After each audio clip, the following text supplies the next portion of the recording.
So, how important is danger to comics? And what I mean by when you're reading the story, how important is it that you feel like the heroes or the situation is dangerous? I think it's pretty key to comics, and I think it's pretty key to a good comic. Let me explain why.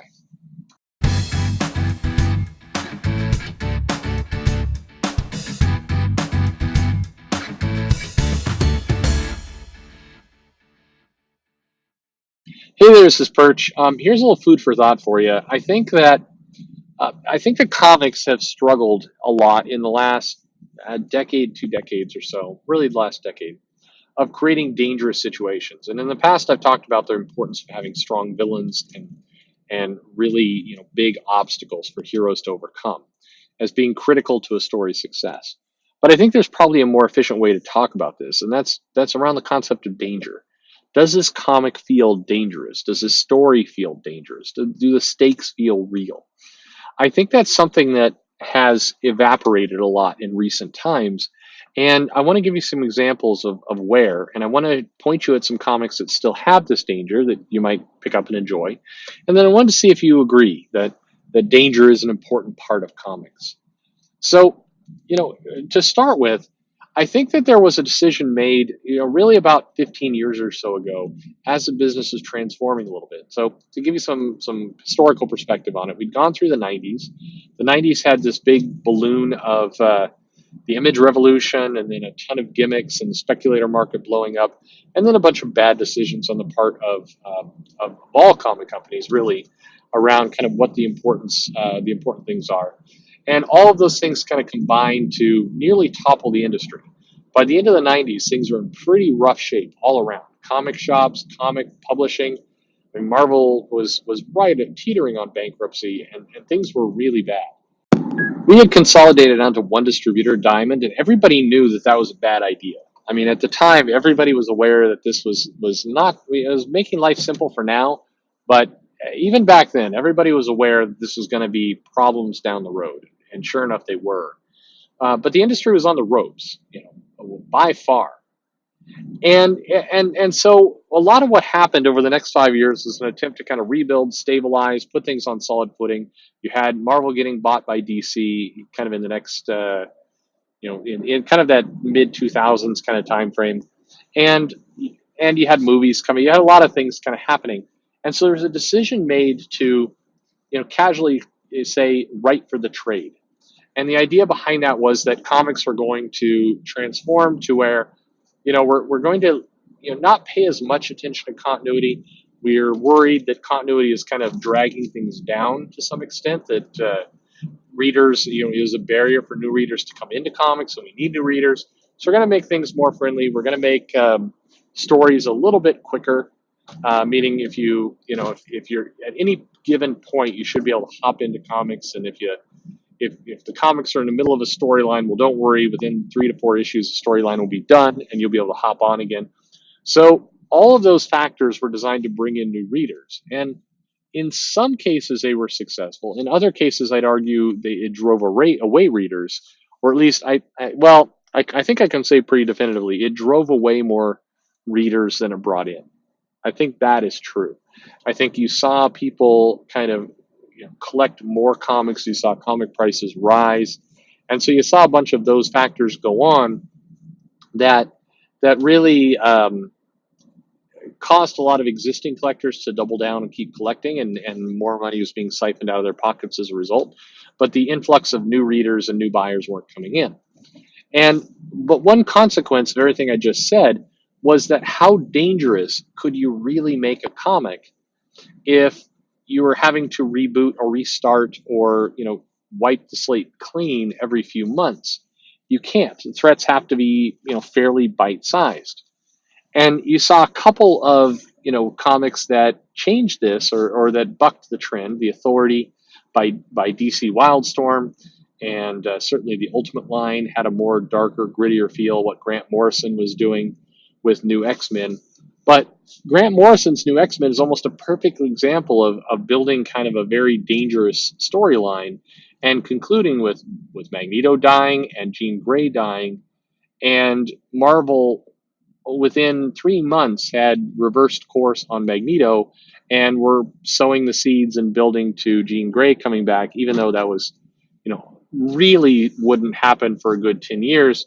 It was still, they were planting all kinds of seeds to make it extremely clear to the audience that sooner or later they would reverse it. And so that's the challenge, is that you had some successful comics be dangerous, but you also had an equal number, in fact greater amount of efforts being done to make comics safe. And I think danger is critical. Threats are critical to comics feeling like they matter. It may be a cheat. I've heard some writers describe the idea of threats or dangerous situations as cheats. You put emotional weight on the story, and then it makes the story, pretend feel more dangerous than it is. I was surprised by a lot of current comic writers, in both Marvel and DC, kind of the current names that exist. By the way, what's striking about a lot of the current names, particularly in the writer set, is how many of them did not exist in any real way 8 years ago. And this is kind of shocking if you think about it. If you go back in time, well, make it a clean 10 years, 8 to 10 years ago, and look at who is writing comics. Look at the names that are in comics today, and you will see a large number of people who are just not, they're not around. And in fact, many of the current names are not building new IP. They're kind of being asked to be caretakers for existing IP. I mean, a good example is Matt Rosenberg is doing an Annihilation kind of spin-off. This isn't Abbott and Lanning. This isn't DNA.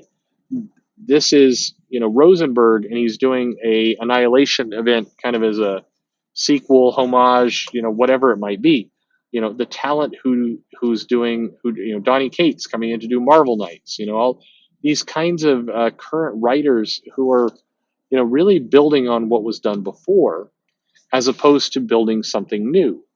And it's kind of almost a continuation of that existing business practice, which I believe is kind of in its last dying breaths of life, where safe, secure, jumping on points, easy homage to previous work was the name of the game. But what's been found out is that those books don't really do well. It's the law of diminishing returns. They're not going anywhere. And in my mind, most importantly, they don't feel dangerous. They feel like, it's like if you go to Guns N' Roses in 2019 at a concert, might still be awesome if you like Guns N' Roses, but you're not hearing new dangerous music. You're hearing a greatest hits collection. And that's cool. If you like Guns N' Roses, great. But the greatest hits collection is not going to bring in new passionate fans. It's not going to be seen as, new and dangerous and unique. It's seen as, not repetitive is too harsh a word, but just it's seen as a greatest hits collection. And that's where a lot of the comics are right now. The Annihilation reboot, the Marvel Knights from before, this stuff is all kind of a greatest hits of comics, as opposed to making the next hit. And that's there's something to be said there. And I think there's some danger that, well, it's why I think this era is ending and we're about to enter a new one, is because, push comes to shove, hits need to be produced. We're going to have some changes made. But, going back to a title I mentioned earlier, The Authority. The Authority was successful in a huge part because it felt dangerous. It felt unpredictable. It felt like there were real consequences for what was going on. And I think that's critical to a comic success. If you don't have that, if you haven't built up that danger, then you haven't built up something that is worth, certainly worth investing in, but worth investing your emotion into, let alone your money. And I think that's if I'm predicting something that's going to change over the next 2 to 3 years, it's going to be that. I do think we're heading for a dark time. It will be an interesting, so here's an interesting kind of political question. If in 2020 Trump is defeated and the Democrats take the White House, a lot of the current comic writers and the people in that talent pool are Democrats, are on the left. You would think that at that moment we would get kind of super happy, the heroic age, golden comics of everybody is happy. But the problem is the industry can't sustain everybody is happy. The industry actually is begging for dark, serious consequences. Like the storyline that is, hey, nothing will ever be the same again because people are dying. It's like, no, this time we're serious. People are going to die. That's what the comic industry really and truly needs to kind of move things forward. I mean, I'll give you another. I can pull examples. By the way, I can do it for 4 hours here. The part of the reason why Donny Cates was successful at Marvel is because he had the reputation of being dangerous. That he was going to come in, his comics were not safe. They were going to deal with darker topics. People were going to die, and you know, stuff was going to go down. Unfortunately, I think for Cates is that he has got to somehow find a way to live up to that reputation, and he's working in an industry right now that really needs him to put everything back in the box when he's done with it. And I don't know that he's able to effectively do that. I think Absolute Carnage has to end with some blood on the floor. If it doesn't, I think that there's, his reputation suffers a little bit, particularly in comparison to what Hickman's doing over with X-Men, where the whole X-Men universe feels super dangerous right now. It feels like, some real sizable things are happening, and it is not safe to be anywhere near that title. And what do you know? Readers come around. You look over at DC; they're trying to do the same thing with Year of the Villain and with City of Bane. The problem is too much of Tom King's stuff has been packed back inside the box, and it feels more like kind of sadistic territory than actual danger. If it's kind of the reaction to Alfred dying, nobody believes that's real. If it is real, then people are going to have a big WTF moment in like 3 or 4 issues when they kind of dawns on them that no, he was actually doing something dangerous, but that kind of has been spent. And over in the Year of the Villain, I mean, unfortunately, too much that's kind of this mismatch of how the titles are actually being portrayed. And even though I really like what Scott Snyder does, I think that guy, Snyder, I think gets both Batman and Superman and Wonder Woman, frankly, better than any of the current writers. The Justice League storyline, it still feels like there's a punchline of, yeah, but the heroes are going to win, and so it's just a matter of time to figure out how. I think that there's a real problem with Danger. I think that's something that is in our near future. It will be re-injected into comics, but it's interesting to watch it roll out. So, what do you think? Is Danger important to you? What do you think about that as an element of comic storytelling? Let me know your thoughts in the comments below. Like, subscribe, hit the bell for notification, and thank you for listening.